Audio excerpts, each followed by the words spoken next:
Hello and welcome. तो आज हम लोग पढ़ने वाले हैं कक्षा 12वीं का अध्याय 1 फिजिक्स का, जिसका नाम था विद्युत क्षेत्र और आवेशों के बारे में। जिसमें अगला टॉपिक जो हमको पढ़ना है वो है बहुल आवेशों के बीच बल। ठीक है, बहु आवेशों के बीच में बल मतलब अभी जो हमने पिछले वीडियो में हमने पढ़ा था कूलॉम का नियम। तो कूलॉम का जो नियम होता है वो किसके लिए सही होता है? दो आवेशों के लिए सही होता है। अगर यहाँ पर एक माइनस क्यू है या फिर यहाँ पर एक प्लस क्यू है, कुछ भी हो सकता है, उनके लिए सही होता है। लेकिन अब ऐसा तो नहीं है कि आकाश में या अंतरिक्ष में जो है क्या हो, मतलब सिर्फ दो ही आवेश हो, या किसी वस्तु के अंदर में सिर्फ दो ही आवेश हो। किसी वस्तु के अंदर में तो मिलियंस में आवेश होते हैं।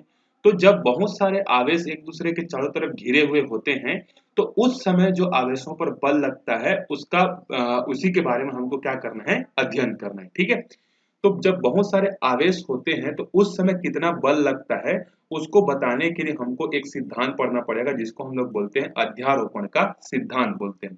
ठीक है, जिसको अंग्रेजी में बोलते हैं प्रिंसिपल ऑफ सुपरपोजिशन। ठीक है, अध्यारोपण का सिद्धांत। ठीक है, सो थोड़ा सा अध्यारोपण का सिद्धांत समझने से पहले हम लोग एक चीज देखते हैं, इसको साइड में रखते हैं। और ठीक है, देखो, मान लो यहाँ पर है एक आवेश है, ठीक है, जिसका नाम है माइनस क्यू आवेश है। और इससे कुछ दूरी पर जो है इसका नाम दे देते हैं हम लोग, माइनस प्लस नहीं रखते, चलो इसका नाम है Q1 और इसका नाम है Q2। ठीक है, Q1 और Q2 के बीच में जो है कितने न्यूटन का बल लग रहा है? मान लो 100 न्यूटन का बल लग रहा है। अभी इस स्पेस में सिर्फ दो ही आवेश थे। ठीक है, अब क्या हुआ कि यहाँ पर जो है एक और तीसरा आवेश आ गया सेम मैग्नीट्यूड का Q3। अब हमने देखा कि Q1 और Q3 के बीच में जो लगने वाला जो फोर्स है वो है 50 न्यूटन। अब मेरा प्रश्न ये है कि जब Q1 और Q2 दोनों आवेश ही थे तो उस समय इन दोनों के बीच में बल लग रहा था 100 न्यूटन का।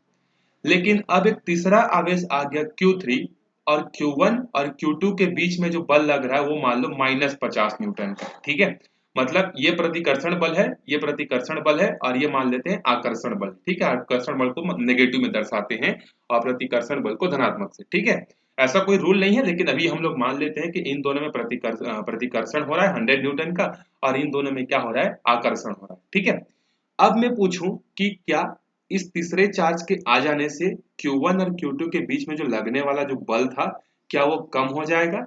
तो आपके पास ऑप्शन है, चार ऑप्शन दे रहा हूं मैं आपको कि इसमें से कौन सा होगा, आप मेरे को बताना। ठीक है, क्या Q1 और Q2 के बीच में लगने वाला बल 100 न्यूटन ही रहेगा? पहला ऑप्शन।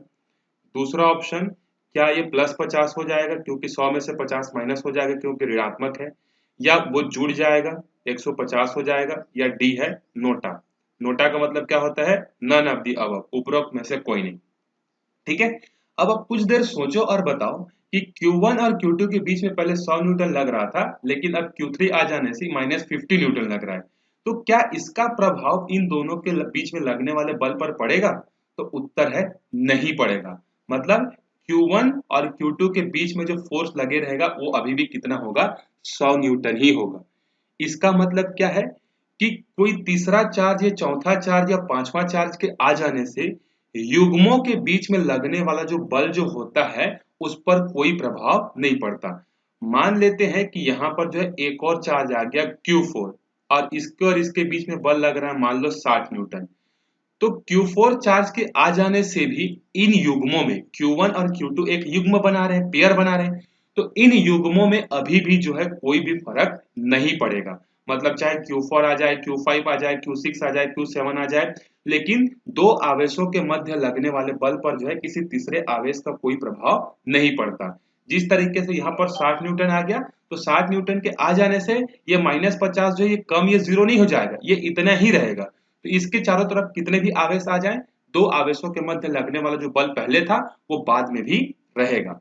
ठीक है, अच्छा, और ये जो बल होता है ये कहाँ होता है? अगर आपसे कोई पूछेगा कि Q1 और Q2 के मध्य लगने वाला जो 100 न्यूटन का बल है वो कहाँ है, तो उत्तर है कूलॉम के नियम के अनुसार कूलॉम का जो बल जो होता है वो कहाँ पर स्थित होता है? जो एक लाइन जो दोनों आवेशों को क्या करता है, जोड़ता है।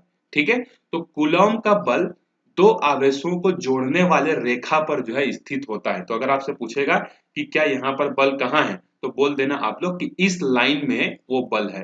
ठीक है, इस लाइन में बल है, और ये 50 न्यूटन कहाँ है, तो इस पर है। ठीक है, कभी भी जो है किसी एक एंड पर फोर्स नहीं होता, वो पूरे लाइन में होता है, इस लाइन पर जो है उसका बल है। ठीक है, इसी तरीके से ये 60 न्यूटन बल कहाँ है, तो जो लाइन ज्वाइन करेगा उसी के अलोंग जो है, उसी के साथ जो है ये बल जो है होता है, किसी एक बिंदु पर निश्चित नहीं होता। ठीक है, ये बल की दिशा है ना, मैं बल की दिशा बता रहा हूं, बल की दिशा कहाँ होती है, जो लाइन ज्वाइन करने से मिलता है उसी लाइन में जो है होती है। ठीक है, अब आगे बढ़ते हैं। अभी हमने एक चीज पढ़ा कि दो आवेशों के मध्य लगने वाले बल पर तो कोई प्रभाव नहीं पड़ता, लेकिन क्या इंडिविजुअल एकल प्रभाव किसी एक आवेश पर पड़ेगा। ठीक है, मान लेते हैं आपका नाम है ए, ठीक है, आपका कोई एक बहुत अच्छा बचपन का दोस्त था बी, दोनों के बीच में बहुत ज्यादा प्यार था। ठीक है, अब तीसरा दोस्त बन गया तुम्हारा नया, अब तुम दोनों में भी क्या हो गया, बहुत अच्छी दोस्ती हो गई। तो तीसरे दोस्त के आ जाने से तुम दोनों के दोस्ती में कोई कमी नहीं होगी, ना ही ए और सी के बीच में कमी होगी जब डी आ जाएगा। लेकिन आपका जो प्यार है वो किसी न किसी एक के साथ थोड़ा ज्यादा होगा और थोड़ा सा कम हो जाएगा। ठीक है, तो इंडिविजुअली किसी एक आवेश पर जो है जब बहुत सारे आवेश आ जाते हैं तो उसका प्रभाव पड़ता है। वापिस से मैं यहां पर क्लियर कर दूं, दो आवेशों के मध्य लगने वाले बल पर कोई प्रभाव नहीं पड़ता, कितना भी आवेश आ जाए। लेकिन किसी एक आवेश की बात करें कि इंडिविजुअली इस पर कितना प्रभाव पड़ेगा, तो आंसर है एक आवेश पर प्रभाव पड़ता है। ठीक है, और एक आवेश पर कितना प्रभाव पड़ता है, इसी चीज को हमको बताता है कौन भैया, यहाँ पर जो है अध्यारोपण का सिद्धांत। ठीक है, तो अध्यारोपण का सिद्धांत क्या बोलता है, देखो, प्रयोगों द्वारा यह सत्यापित हो चुका है कि किसी आवेश पर कई आवेशों के कारण उस पर बल लगने से उन सभी बलों के सदिश योग के बराबर होता है जो इन आवेशों को एक एक कर लगाया जाता है। किसी एक आवेश द्वारा लगाया गया विशिष्ट बल अन्य आवेशों की उपस्थिति के कारण प्रभावित नहीं होता। वही चीज बोला कि जब एक आवेश किसी दूसरे आवेश पर बल लगाता है तो पेयर वाले फोर्स पर कोई प्रभाव नहीं पड़ता, लेकिन क्या होता है, एक आवेश पर जो है प्रभाव पड़ता है। और उस एक आवेश पर कितना प्रभाव पड़ेगा, तो वो होता है, देखो, उसी को हम लोग बोलते हैं प्रिंसिपल ऑफ सुपरपोजिशन, अध्यारोपण का सिद्धांत।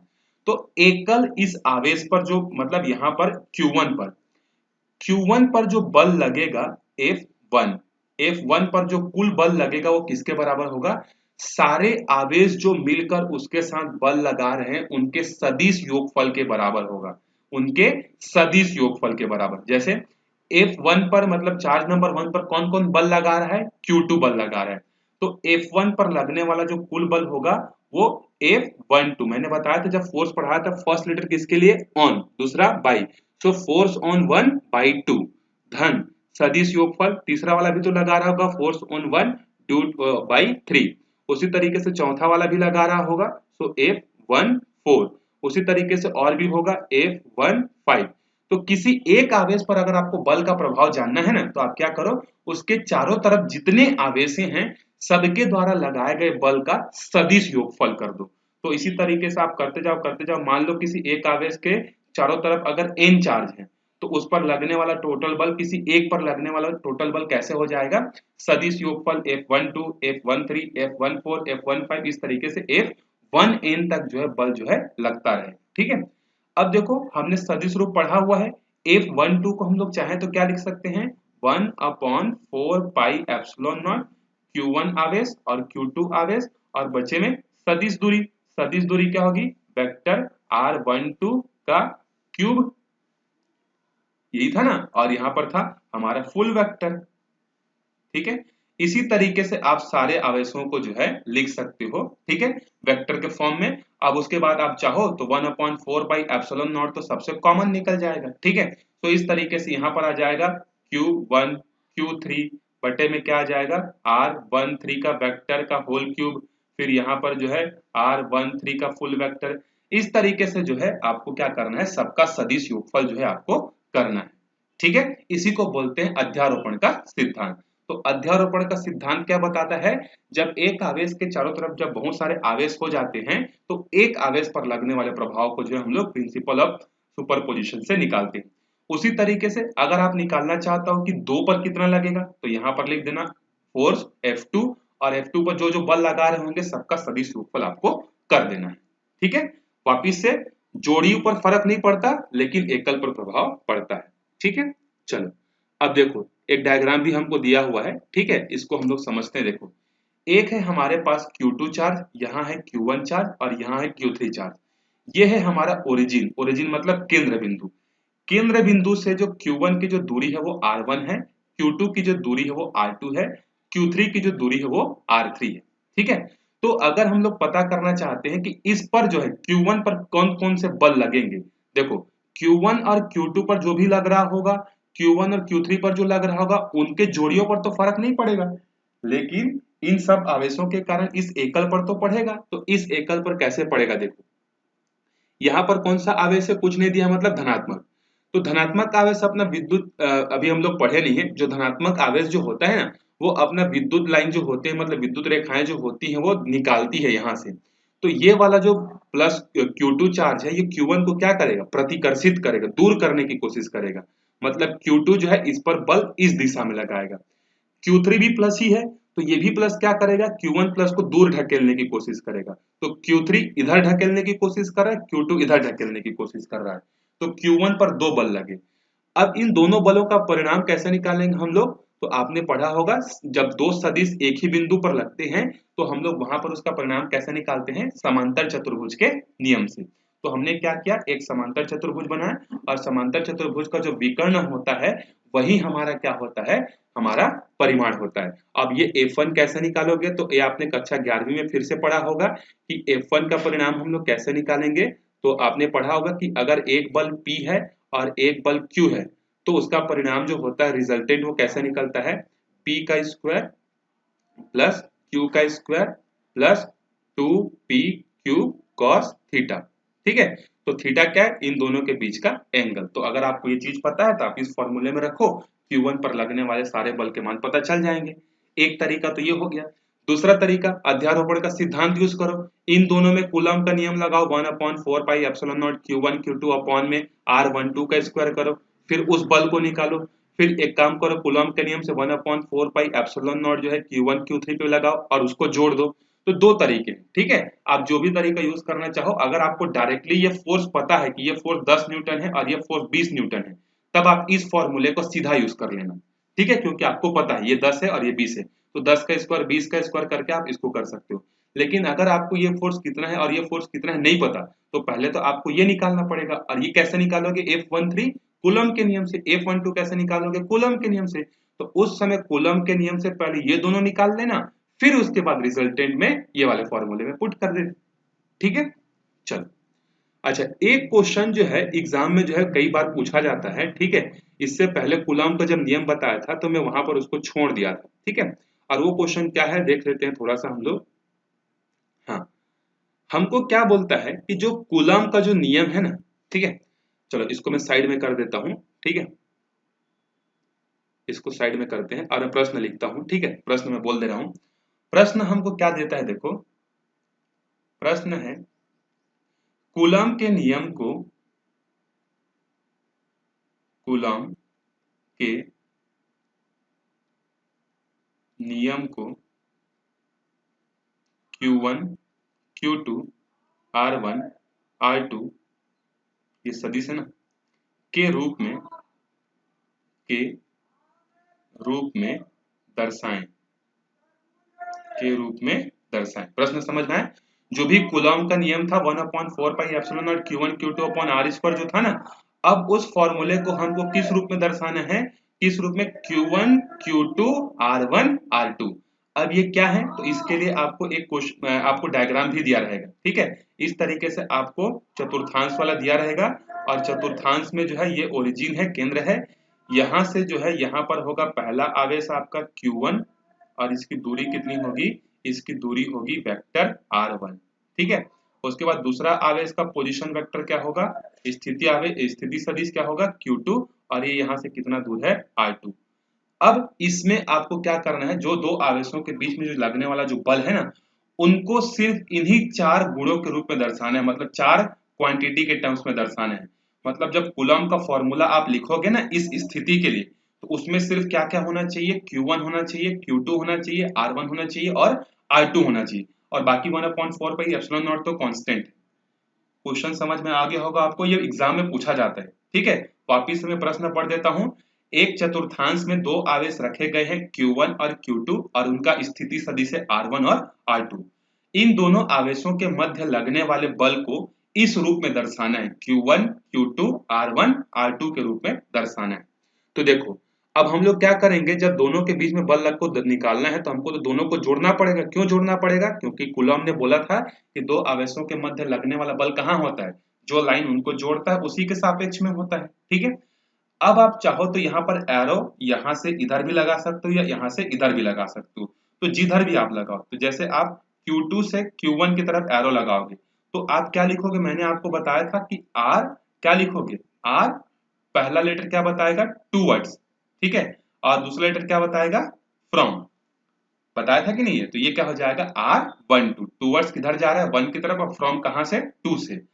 तो अब एक देखो यहाँ पर मैं त्रिभुज बता रहा हूं, त्रिभुज O Q1 Q2 में आपने त्रिभुजों का योगफल पढ़ा होगा सदिश रूप में, ठीक है, सदिश रूप में आपने पढ़ा है कि नहीं, ठीक है, कक्षा 11वीं में, ठीक है, कक्षा 11वीं में आपने पढ़ा है कि जब जो है क्या है, दो सदिश रेखाएं या दो सदिशें इस तरीके से लग रही हैं तो उनका परिणाम निकालने के लिए हम लोग किसका उपयोग करते हैं, त्रिभुज का नियम का उपयोग करते हैं।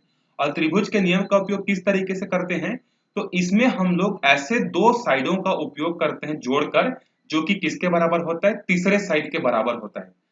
मतलब कहने का ये है कि अगर हम लोग R2, देखो R2 इधर जा रहा है और R12 इधर जा रहा है, तो जब इन दोनों को हम लोग जोड़ेंगे ना तो उसका योगफल किसके बराबर आएगा, जो तीसरा साइड जो विपरीत दिशा में जा रहा है। देखो R12 इधर मतलब R2 इधर जा रहा है, यहां से कौन जा रहा है, ये, तो ये देखो ये दोनों एक ही दिशा में जा रहे हैं, ठीक है, तो इन दोनों का जो योगफल होगा वो तीसरे साइड के बराबर होगा। और तीसरा साइड कैसा होना चाहिए, तीसरा साइड इन दोनों दिशाओं के विपरीत होना चाहिए। तो देखो ये दोनों दिशाएं इधर जा रही हैं और ये तीसरा साइड इधर जा रहा है, तो इसको और इसको जब जोड़ेंगे तो किसके बराबर होगा, तीसरे साइड के बराबर होगा। ये होता है त्रिभुज का नियम सदिश में, ठीक है। तो सदिशों के त्रिभुज नियम से मैं लिख देता हूं यहाँ पर, सदिशों के योगफल के त्रिभुज नियम से, सदिशों के योगफल के त्रिभुज नियम से आप लिख लेना। तो किसको किसको जोड़ने से मिलेगा, तो हमको जोड़ने से मिलेगा R2 को जोड़ेंगे और किसको जोड़ेंगे, R12 को जोड़ेंगे, तो ये किसके बराबर हो जाएगा, R1 के बराबर जो है हो जाएगा, ठीक है।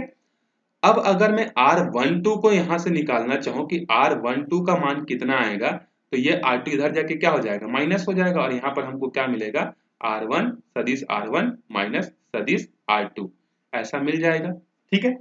अब उसके बाद यहाँ पर हम लोग क्या लिखेंगे, हमें ज्ञात है, क्या ज्ञात है भैया, कूलॉम का सदिश रूप ज्ञात है कि नहीं, हमें ज्ञात है कूलॉम का सदिश रूप क्या होता है। अगर हम लोग F12 को लिखें तो F12 बराबर क्या था, 1/4 पाई एप्सिलॉन नॉट, ठीक है, Q1 Q2 बटे में R12 मॉड्यूलस का क्यूब, और यहाँ पे क्या था, फुल वेक्टर R12, ये था सदिश रूप हमने निकाला हुआ था। और जब F21 निकालोगे तो यहाँ ये क्या हो जाएंगे, R21 का मॉड्यूलस का क्यूब और ये R21।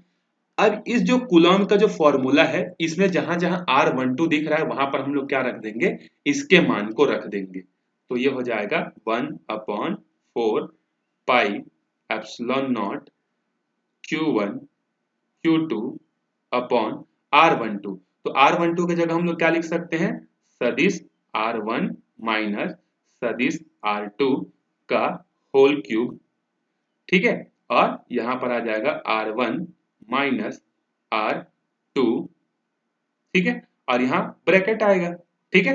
तो ये हो गया, देखो हमने चार रूपों में दर्शा दिया कि नहीं, ये तो खैर कांस्टेंट है, नियतांक है, 9 × 10 की घात में 9 होता है। अब बाकी जो फॉर्मूला बना वो देखो चार रूपों में है, Q1 Q2 R1 R2, तो चार रूपों में दर्शा दिया हमने, ठीक है। तो देखो कितना आसान है। लेकिन क्या होता है स्कूल में जो है हमारे टीचर्स जो होते हैं, जो कठिन होता है उसको क्या करते हैं, छोड़ देते हैं, ठीक है। तो आप कक्षा 12वीं में हो और ये कंपटीशन का जमाना है, ठीक है, भले ही आप बोर्ड एग्जाम में 97 98 रट के आपके टीचर के सैंपल पेपर से आप मार्क्स ले आ सकते हो, लेकिन जब आप नीट JEE की एग्जाम देने जाओगे ना तो वहां पर आपको असली औकात अपनी पता चलेगी, ठीक है। जब राजस्थान दिल्ली या मुंबई कहीं कोचिंग करने के लिए जाओगे और जब वहां पर तुमसे पूछा जाए कि कूलॉम का सदिश रूप क्या था भैया, क्या चीज बताता है, तो तुमने तो रटा हुआ है अपने टीचर की बात मानकर, ठीक है, तो नॉलेज तो है नहीं। तो इसीलिए हिंदी मीडियम वालों का जो है नीट और जेईई में सिलेक्शन जो होता है वो कम होता है, क्योंकि उनको कंसेप्चुअल नॉलेज होता ही नहीं है।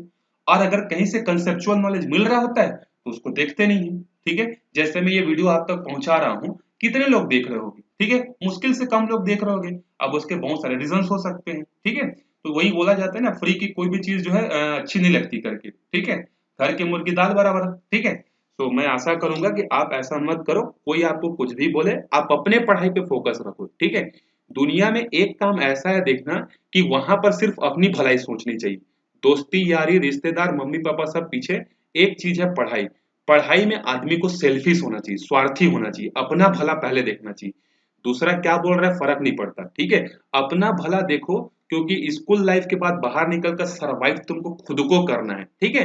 अगर आप लोगों को यकीन नहीं हो रहा है तो अपने सीनियर से पूछ लेना या अपने सीनियर की कंडीशन देख लेना कि 95% 97% लाने के बाद आज उनका नीट या जेईई में सिलेक्शन हुआ है या कहां पर है, वो कितने सक्सेसफुल है सीजी बोर्ड के, ठीक है। सो आपको क्या करना है, अपने पढ़ाई पे फोकस करना है, कंसेप्चुअल, ठीक है। ये हो गया। उसके बाद एक और छोटा सा चीज हम लोग देख लेते हैं, कूलॉम की सीमाएं, ठीक है, कूलॉम की नियम की सीमाएं। देखो कूलॉम के नियम की जो सीमाएं हैं उसकी कुछ बिंदुएं हमको देखनी है। कूलॉम का नियम जो होता है वो हर स्थिति के लिए सही नहीं होता है। सबसे पहला होता है कूलॉम का जो नियम जो होता है वो किसके लिए सही होता है, सिर्फ और सिर्फ बिंदु आवेशों के लिए क्या होता है, सही होता है, ठीक है। किसके लिए सही होता है, बिंदु आवेशों के लिए। पहला चीज अब आपके दिमाग में आ रहा होगा कि सर बिंदु आवेश क्या होता है, तो वापिस से याद करो, कक्षा 11वीं में आपने पढ़ा होगा बिंदु वस्तु, पॉइंट ऑब्जेक्ट, ठीक है। तो पॉइंट ऑब्जेक्ट क्या होता है, जब कोई वस्तु अपने साइज के मुकाबले, अपने आकार के मुकाबले जब बहुत ज्यादा दूरी तय कर लेता है या बहुत ज्यादा दूरी के मुकाबले हम लोग उसकी तुलना करते हैं, तब वो क्या कहलाता है, एक बिंदु ऑब्जेक्ट कहलाता है, बिंदु वस्तु कहलाता है। जैसे ये मान लो एक छोटा सा जो है कोई ऑब्जेक्ट है, इसका साइज है इतना बड़ा, अब मान लो आप इसको यहां से देख रहे हो कहां पर, इतना दूर पर, तो देखो ये जो लंबाई है उसके साइज के तुलना में क्या है, बहुत बड़ी है, और इसकी तुलना में इसका आकार कैसा है, बहुत छोटा है, तो इसको हम लोग क्या बोलते हैं, बिंदु वस्तु बोलते हैं, ठीक है। तो कूलॉम का भी नियम जो होता है वो बिंदु आवेशों के लिए सही होता है, मतलब बहुत ज्यादा नजदीक ना ही बहुत ज्यादा दूर, ठीक है। मतलब अगर कूलॉम का नियम आप लगाना चाहते हो तो दो आवेशों के मध्य जो है 10⁻⁻15 मीटर से जो है कम का डिस्टेंस नहीं होना चाहिए। मतलब एक फर्मी, इसको क्या बोलते हैं, फर्मी बोलते हैं ना, तो एक फर्मी से कम का डिस्टेंस अगर हो गया दो आवेशों के मध्य, तो वो जो है उस समय ये नियम काम नहीं करेगा। समझ में आ गया। तीसरा चीज ये होता है कि प्रेशर और टेम्परेचर में जो है चेंज नहीं होना चाहिए, मतलब फिजिकल कंडीशन सेम रहनी चाहिए। आप ऐसे इसको छोड़ सकते हो, दो चीजें याद रखना, ये बिंदु आवेशों के लिए सही है और ना ही बहुत कम दूरी के लिए सही है। 10⁻15 से जैसी कम दूरी हुआ उसके बाद कूलॉम का नियम काम करना बंद कर देगा, उसके कैलकुलेशन जब करोगे उससे तो सही सही जानकारी आपको नहीं मिलेगी, ठीक है। तो ये हो गया प्रिंसिपल ऑफ सुपरपोजिशन, कूलॉम के नियम, ठीक है। और अभी जो है हमने क्या किया, उसकी सीमाएं भी जो है हमने पढ़ ली, ठीक है। चलो ये देखो यहीं पर है, मैंने बताया था आपको सदिश रूप क्या होता है, सारे सदिशों का योगफल, जितने भी उसके चारों तरफ आवेश होंगे, तो F1 पर लगने वाला बल जो है इन सबके सदिशों योगफल के बराबर होगा। सो 1/4 पाई एप्सिलॉन नॉट आप बाहर निकाल लो तो आपके पास ये सब चीजें जो है बचेंगी, ठीक है। इसको बोलते हैं कूलॉम के अध्यारोपण का सिद्धांत। चलो एक अच्छा सा क्वेश्चन भी हम लोग देख लेते हैं इसी के बेसिस पर, ताकि हमको समझ में भी आ जाए कि जो अभी हमने पढ़ा उसका वाकई में जो है वैल्यू क्या है, ठीक है। देखो उदाहरण 1.6 क्या बोल रहा है, तीन आवेशों Q1 Q2 Q3 पर विचार कीजिए। तीन आवेश है आपको दिख रहा है, A पर रखा हुआ है Q1, B पर रखा हुआ है Q2, C पर रखा हुआ है Q3, जिनमें प्रत्येक Q के बराबर है, सभी आवेश का मात्रात्मक परिणात्मक मान क्या है, समान है, तथा एल भुजा वाले समबाहु त्रिभुज पर रखा हुआ है। समबाहु त्रिभुज मतलब सारे भुजाएं बराबर होंगी, सारे कोण भी बराबर होंगे, तो एक एक कोण कितना होगा, 60 60 60, और इनकी लंबाई कितनी है, एल एल और एल। त्रिभुज के केंद्रक पर देखो, यहाँ पर त्रिभुज का क्या है, केंद्रक है, इस पर एक आवेश रखा हुआ है, एक यहाँ पर जो है एक आवेश रखा हुआ है जो Q का सजाती है। Q का सजाती मतलब अगर ये जो Q धनात्मक है तो ये भी क्या होगा, धनात्मक। अगर आपने Q1 Q2 और Q3 को ऋणात्मक रखा तो ये भी क्या होगा, ऋणात्मक होगा, मतलब सजातीय होना चाहिए, ऐसा नहीं कि विजातीय हो। तो उस पर कितना परिणामी बल लग रहा है, बहुत अच्छा क्वेश्चन है, कंसेप्चुअल क्वेश्चन है, जेई के लायक का क्वेश्चन है। ठीक है, मैं आपको एक और सीक्रेट बात बताऊं, अगर आपको जेई और नीट क्लियर करना है ना, तो आप एनसीईआरटी का एक एक जो वर्ड लिखा हुआ है उसको अगर आपने ध्यान से पढ़ लिया तो मैं गारंटी देता हूं बिना कोचिंग के आप जो है क्या कर सकते हो, जेई या नीट की, जो भी आप मैथ्स वाले हो तो जेई और बायो वाले हो तो नीट का एग्जाम आराम से, या सीजीपीटी आराम से निकाल सकते हो।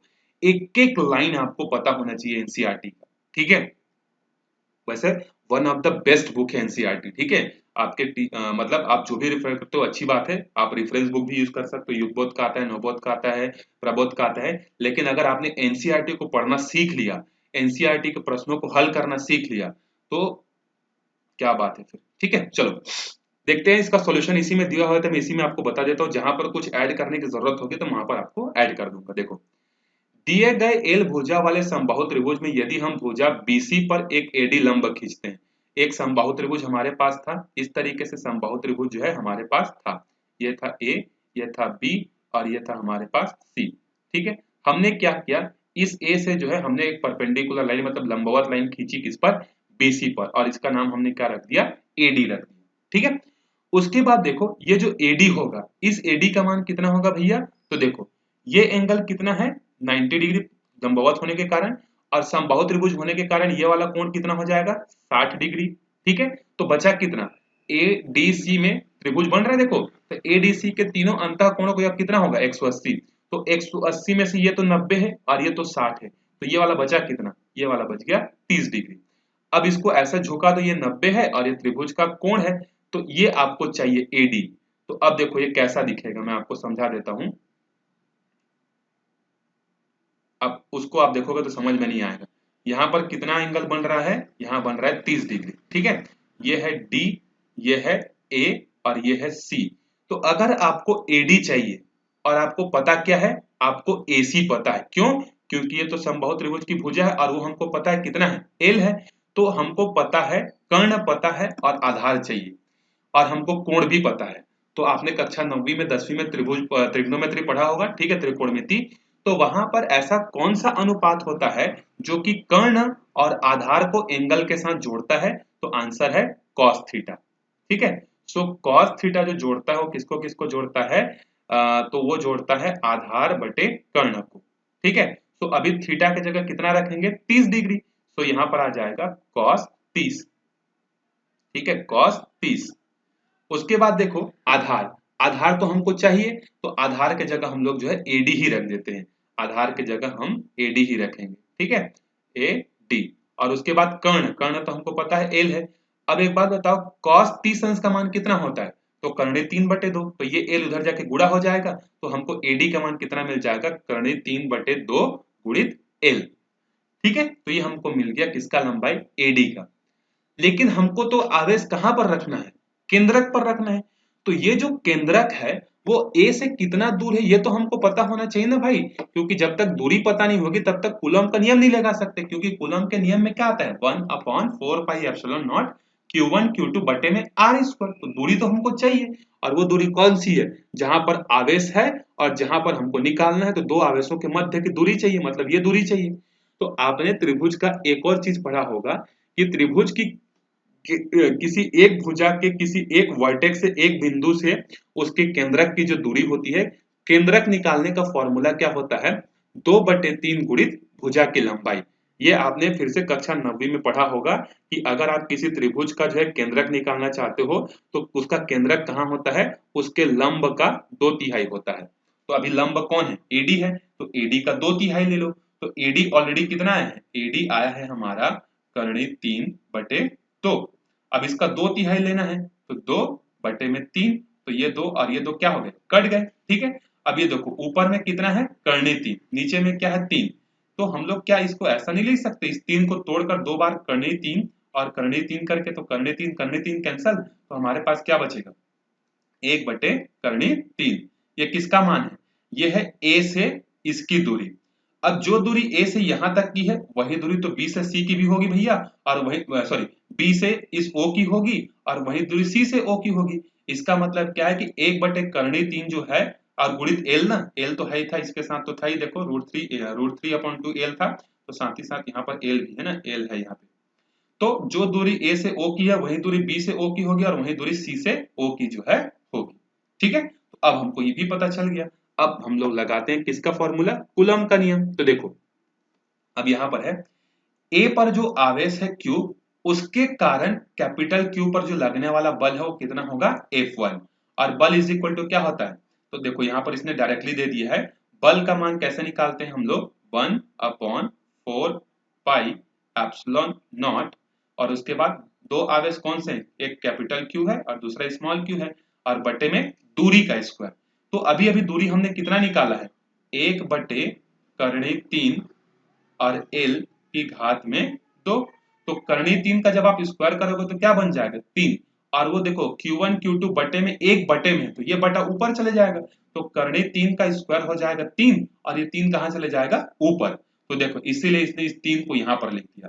ठीक है, तो आप ये मत सोचना कि ये 3 कहाँ से आ गया sir, 1/4 pi epsilon Q1 Q2 होता है, लेकिन जब दूरी का स्क्वायर करोगे तो दूरी क्या है, 1/3 L की घात में 2। तो जब ये ओपन होगा तो 1/3 L हो जाएगा, तो 3 ऊपर चले जाएगा। ठीक है, उसी तरीके से B पर जो आवेश है वो भी क्या करेगा, Q पर बल लगाएगा और उसका भी मान सेम होगा। क्यों, क्योंकि सबके आवेशों के मान तो बराबर है, Q1 Q2 और Q3 बराबर हैं और दूरियां भी बराबर हैं। उसी तरीके से C पर जो लगने वाला जो बल होगा वो भी क्या होगा, इसी तरीके से जो है मतलब 1/4 pi epsilon not 3 Q upon में L स्क्वायर, मतलब F1 F2 और F3 तीनों का मान क्या होगा, बराबर होगा। लेकिन तीनों की दिशाएं क्या होंगी, अलग अलग होंगी। कैसे अलग अलग होंगी, देखो यहां पर धनात्मक आवेश है, इस धनात्मक को ये धनात्मक क्या करेगा, दूर फेंकने की कोशिश करेगा, तो इसका बल इधर ले जाने की कोशिश कर रहा है। यहां पर जो Q3 आवेश है उसका मान है Q, और ये इस Q को कहां ढकेलने की कोशिश कर रहा है, इधर। तो एक बल इधर लग रहा है, दूसरा बल इधर लग रहा है। ठीक है, A जो है इसको इधर ढकेलने की कोशिश कर रहा है, तो देखो F1 यहां है, F2 यहां है, F3 यहां है। अब इसका आपको क्या निकालना है, परिणाम निकालना है। ठीक है, तो पहले F3 और F2 का परिणाम निकालते हैं। तो देखो जब एक ही बिंदु से दो आवेश निकलते हैं ना, तो ऊपर मैंने बताया था जब एक ही बिंदु से दो आवेश निकलते हैं या दो दो सदिश रेखाएं निकलती हैं, आवेश नहीं, जब एक बिंदु से दो सदिश रेखाएं स्टार्ट होती हैं और जब उसका आपको परिणाम निकालना होता है तो आप किसका यूज करते हो, समांतर चतुर्भुज का यूज करते हो। देखो तो इसने क्या किया, एक समांतर चतुर्भुज जो है बनाया। अब इस समांतर चतुर्भुज का जो परिणाम आएगा वो क्या होगा, F3 और F2 का क्या होगा, रिजल्टेंट होगा। तो देखो उसी चीज को यहाँ पर जो है क्या किया, उसने बताया कि बलों F2 और F3 का परिणामी कैसे निकालेंगे, समांतर चतुर्भुज के नियम से। तो समांतर चतुर्भुज का नियम वापिस से, अगर रिजल्टेंट निकालना है तो दो अगर आवेश है तो P square plus Q square plus 2PQ cos theta से आ जाएगा। तो यहाँ पर cos थीटा कितना होगा, तो आप सारे वैल्यूज को जब रख लोगे तो आपको कितना मिल जाएगा, आपको ये जो है इसका परिणामी जो है आपको मिल जाएगा। मतलब F2 और F3 का जो परिणामी है ये है, लेकिन इनका परिणामी ऊपर की तरफ है और एक बल जो है ऑलरेडी नीचे की तरफ लग रहा है F1। ठीक है, एक बल जो है ये देखो, इन दोनों का जो परिणामी है, इन दोनों का परिणामी किधर आया, ऊपर आया। अब यहां पर बोलोगे कि ये एंगल कितना होगा सर, तो ये एंगल आप निकाल सकते हो कितना होगा। तो देखो ये कुल एंगल कितना था, 60, 60 को हमने 20 से डिवाइड कर दिया तो ये कितना हो गया, 30। अगर ये एंगल 30 है तो ये वाला एंगल भी क्या होगा, 30 होगा, ये वाला एंगल भी कितना होगा, 30 होगा, और ये टोटल एंगल कितना होगा, 180। तो 180 में से 30 घटा दो तो F2 और F3 के बीच का एंगल कितना हो जाएगा, 120 डिग्री। ये गणित का है, तो F2 और F3 के बीच में आ जाएगा 120 डिग्री। तो जब आप P square plus Q square plus 2PQ cos theta रखोगे ना, थीटा की जगह 120 रखोगे तो ये परिणामी आपको निकल जाएगा। और देखो ये परिणामी जितना ऊपर की तरफ है, F1 का भी वैल्यू क्या है, उतना ही है। मतलब यहाँ देखो जो F2 और F3 जो मिलकर बल लगा रहे थे ऊपर की तरफ, ये इतना है, और उतने ही बल देखो F1 नीचे की तरफ लगा रहा है। तो ऊपर की तरफ जितना बल, नीचे की तरफ भी उतना ही बल। तो दोनों एक क्या है, एक दूसरे के अपोजिट है, एक इधर ले जा रहा है, एक ऊपर ले जा रहा है, एक नीचे ले जा रहा है। तो दोनों बल एक दूसरे को क्या कर देंगे, खत्म कर देंगे। तो Q3 पर जो लगने वाला जो बल जो होगा वो कितना होगा, शून्य होगा। ठीक है, तो तीनों बलों का योग जो होगा वो कितना होगा, शून्य होगा। ठीक है, अब देखो यहाँ पर कुछ और दिया, विचार कीजिए क्या होती है यदि इस निकाय को O के गिर्द 60 डिग्री घुमा जाए तो छोड़ो उसको। ठीक है, ये चीज आपको समझ में आ गया। पहले F1 निकाले, F2 निकाले, F3 निकाले, तो तीन अलग अलग दिशाओं में बल लग रहा था, तो हमने पहले दो बल को जो है एक बल में कन्वर्ट किया और ये बल इधर मिला। ये जितना बल लगा रहा था उतना ही बल F1 नीचे की तरफ लगा रहा था, तो इसने और इसने क्या किया, एक दूसरे को कैंसिल कर दिया। तो Q पर जो है, कैपिटल Q पर लगने वाला बल क्या हो जाएगा, शून्य हो जाएगा। ठीक है, चलो एक और क्वेश्चन देखते हैं, इसी तरीके का है। देखो अगर आपको ये चीजें समझ में आ जाएगी ना, आप इसको सॉल्व करने में बड़ा मजा आएगा, आप इसको मजे ले लेकर सॉल्व करोगे। ठीक है, जैसे एक क्वेश्चन दिया है, चित्र 1.12 में दर्शाए अनुसार किसी समबाहु त्रिभुज के शीर्षों पर स्थित आवेश जो है Q, Q और माइनस Q है। देखो इससे पहले वाले केस में क्या था, तीनों आवेश धनात्मक थे, लेकिन यहाँ पर क्या है, दो आवेश धनात्मक है और एक आवेश क्या है, ऋणात्मक है। ठीक है, तो देखो आप चाहो तो इनको कहीं कहीं पर भी रख सकते हो, जहां भी आपको मर्जी हो। तो इसने क्या किया, A पर जो है प्लस Q को रखा, B पर जो है प्लस Q को रखा और C पर जो है इसने माइनस Q को रखा।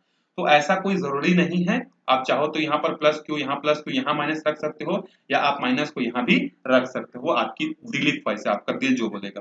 ठीक है, अब क्या कर रहे हैं, प्रत्येक आवेश पर कितना बल लगेगा भैया, हमको ये बताना है, हर एक पर, मतलब C पर जो आवेश स्थित है उस पर कितना बल लगेगा, इस 1 वाले पर, A वाले जगह पर जो आवेश रखा हुआ है उस पर कितना बल लगेगा, B पर जो आवेश रखा हुआ है उस पर कितना बल लगेगा, हर एक पर बल जो है हमको लगाना है। ठीक है, तो एक चीज से हम लोग शुरुआत करते हैं। आई होप आपको ट्रायंगल दिख रहा होगा, मैं साइड में इसको सॉल्व करता हूं। देखो यहां पर है हमारे पास एक ट्रायंगल, ठीक है,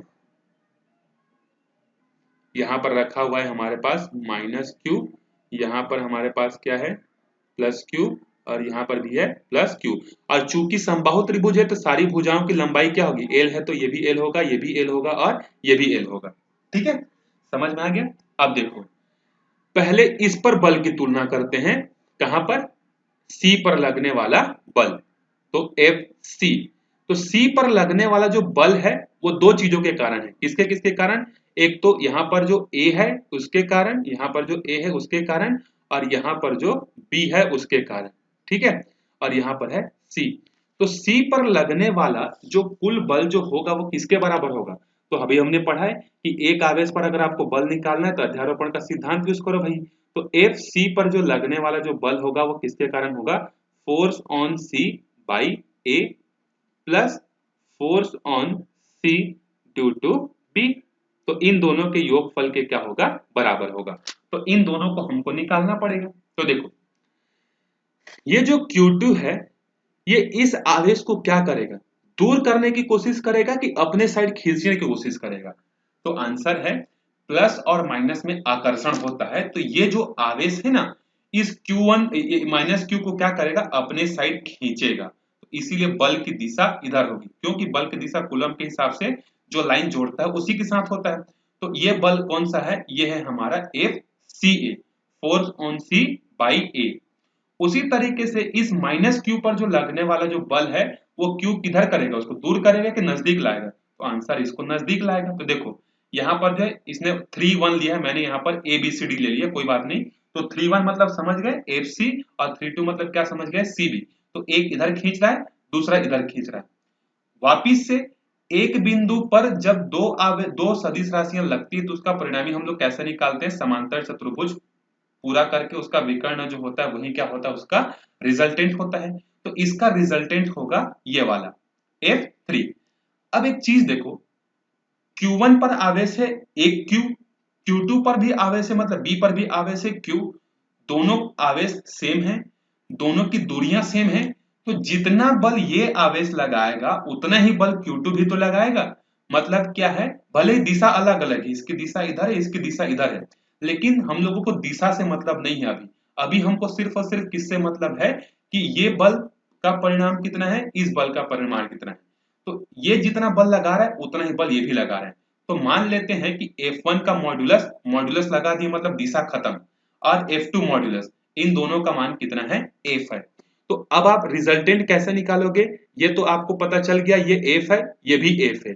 अब रिजल्टेंट आप कैसे निकालोगे, तो इस फॉर्मूले का यूज आप कब करोगे, जब आप 1/4 पाई एप्सिलॉन Q1 Q3 इतना लंबा चौड़ा करोगे तब यूज करोगे, मैंने बताया था। दूसरा तरीका क्या है कि समांतर चतुर्भुज में जो जो रिजल्टेंट निकालना होता है उस फॉर्मूले का यूज करो। रिजल्टेंट क्या होता है, रिजल्टेंट होता है P square plus Q square plus 2pq cos theta. इससे ग्राफिक्स थोड़ा सा, चलो कोई बात नहीं, ठीक है। अब देखो P भी कितना है, एफ है, Q भी कितना है, एफ है, तो यहाँ पर आप रख दो वैल्यू भैया, ठीक है, आप आराम से वैल्यू रख सकते हो, यहाँ पर रख लेना।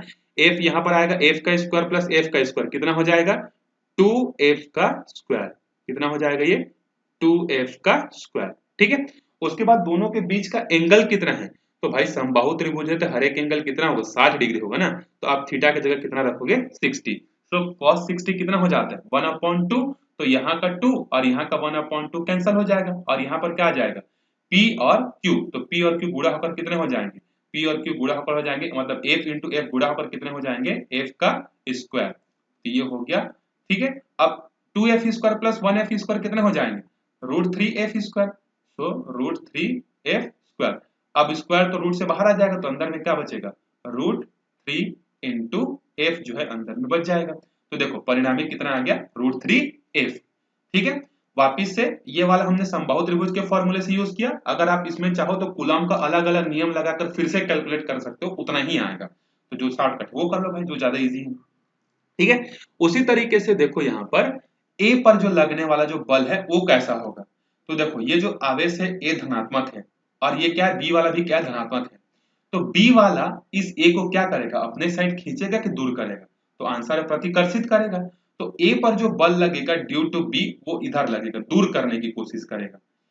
ये जो आवेश है माइनस वाला, ये इस पर कैसा प्रभाव डालेगा, इसको दूर करेगा कि अपने साइड खींचेगा, तो आंसर है ये अपने साइड उसको खींचेगा, क्योंकि प्लस और माइनस में आकर्षण होता है, इसीलिए इस बल की दिशा इधर होगी। वापिस से एक बिंदु पर जो है दो दो सदिश लग रहे हैं, तो इसका परिणामी क्या होगा समांतर चतुर्भुज का विकर्ण। अब ये बल जितना है ये भी बल उतना ही होगा, भले दिशा अलग अलग है, क्योंकि आवेश की मात्रा तो सेम है ना और दूरियां भी सेम है, तो आवेश की मात्रा और जब दूरियां सेम है तो ये बल जितना है उतना ही बल ये भी होगा, बस दिशाएं अलग अलग हैं। तो वापिस से इसी फॉर्मूले में आप यूज करोगे कि resultant is equal to P का स्क्वायर प्लस क्यू का स्क्वायर प्लस 2pq, लेकिन अभी थीटा कितना हो जाएगा, तो देखो ये एंगल है 60 डिग्री और ये टोटल एंगल कितना होगा 180, तो 180 में से 60 घटा दो तो इसके और इसके बीच का एंगल मिल जाएगा, तो ये एंगल कितना होगा 120, तो जब आप यहाँ पर क्या रखोगे 120 रखोगे, तो cos 120 कितना होता है, तो cos 120 होता है cos 90 प्लस 30, तो -30 मतलब -1/2, तो यहाँ पर आ जाएगा माइनस, तो इसका जो परिणामी आएगा वो कितना आएगा, वो आएगा f आएगा, ठीक है। मतलब कहाँ गया, हाँ वापिस से मैं आपको सॉल्व करके बता दूं क्या कि इसका मान कैसे आएगा, तो देखो इसका मान आएगा इसी फॉर्मूले से p का स्क्वायर प्लस q का square plus 2pq cos theta में फिर से रखोगे, तो फिर से बलों के मान तो समान है हमारे पास, तो मैं p के जगह क्या रखूंगा f का स्क्वायर, मान लिया ना हमने कि ये बल कितना है f है और ये भी बल कितना है f है, दोनों का मैग्नीट्यूड सेम है, तो p square plus q square, ठीक है, प्लस 2pq cos थीटा होता है, तो 2f इंटू f, और अभी cos मैंने कितना बताया थीटा की वैल्यू cos 120 अंश हो जाएगा, क्योंकि दो के बीच का एंगल कितना है 120 है, तो ये हो जाएगा 120, ठीक है। अब cos 120 होता है -1/2, आप निकाल के देख लो ट्रिग्नोमेट्री में, तो यहाँ पर हो जाएगा देखो यहाँ पर हो जाएगा ये बल ये 4 नहीं है ना ये प्लस है, तो f1 और f कितने हो जाएंगे, ये दोनों ऐड होकर हो जाएंगे 2f स्क्वायर, ठीक है। अब ये किसकी वैल्यू है, यहाँ पर है +2 और f गुणित f फिर से कितने हो जाएंगे f स्क्वायर, लेकिन cos 120 अंश जो होता है वो होता है -1/2, तो ये दो और ये दो कैंसल और यहाँ का माइनस यहाँ आ जाएगा, तो ये हो जाएगा माइनस, तो 2f स्क्वायर में से एक f स्क्वायर चले जाएगा, तो यहाँ कितना बचेगा, यहाँ बच जाएगा f का स्क्वायर, और f का स्क्वायर क्या बन के बाहर निकलेगा f, तो देखो F2 बल का मान कितना है f आया, ठीक है।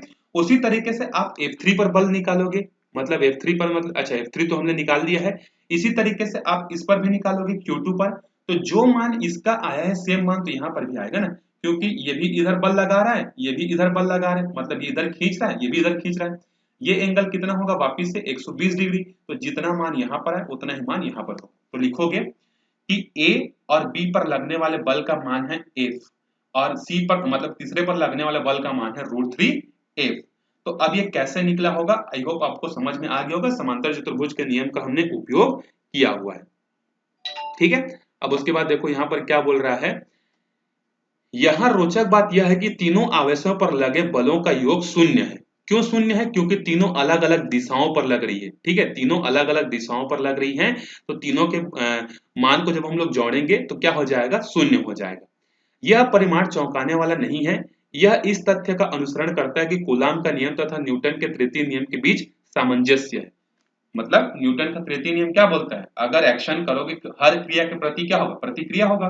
तो अगर आप आकर्षण कर रहे हो तो उसका प्रतिकर्षण भी होगा, ठीक है। तो इससे क्या समझ में आया आपको, एक इंपॉर्टेंट पॉइंट मिल गया एक नंबर का क्वेश्चन का, कि क्या कूलम का नियम न्यूटन के तृतीय नियम के बीच में कोई सामंजस्य रखता है।